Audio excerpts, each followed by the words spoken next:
శరాపులు వేరుగా ఉంటాయి, కెరూబులు వేరుగా ఉంటాయి. ఈ శరాపులకు 6 రెక్కలు వాటుకుంటే 2 రెక్కలతో ముఖమును కప్పుకొని, 2 రెక్కలతో పాదములు కప్పుకొని, 2 రెక్కలతో ఎగురుతూ పలుకుతున్నాయి, పరిశుద్ధుడు యెహోవా పరిశుద్ధుడు, ఆయన వంటి దైవముగా లేరు. ఒక మాటలు చెప్పాలంటే స్తోత్రం చెప్పండి. ఆయన వంటి దైవం లేదని, యెహోవా పరిశుద్ధుడు పరిశుద్ధుడు పరిశుద్ధుడు అని గాన ప్రతిగానములు చేస్తున్నాయట. ఆ యొక్క శబ్దానికి గడప కమ్ముల పునాదులు కదులుతున్నాయి.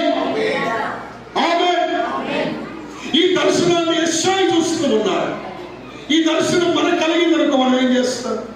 అబ్బాబా ఎంత గొప్ప దర్శనం కలిగింది, నేను పవిత్రుని కాబట్టి, పరిశుద్ధుని కాబట్టి, నిష్కలంకుని కాబట్టి, నా అంతటి పరిశుద్ధుడు నిందారహితుడు లేడు కాబట్టి దేవుడు నాకు ప్రత్యక్షమయ్యిందని చెప్పి సాక్ష్యం చెప్తాను. ఒక వారంతో సరిపోదని, ఎక్కడికి పోతే అక్కడికి మన సాక్ష్యమే మన సాక్ష్యమే. నా అంత గొప్పవాడు లేడు, నా అంత పరిశుద్ధుడు లేడు, అందుకే దేవుడు నాకు కనులారా చూచాడు.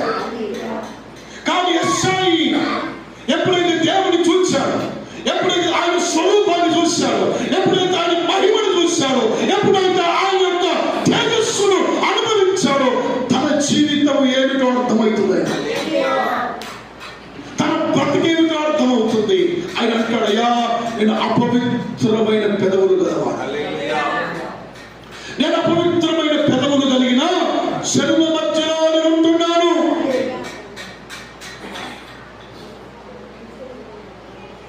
My lips are filthy.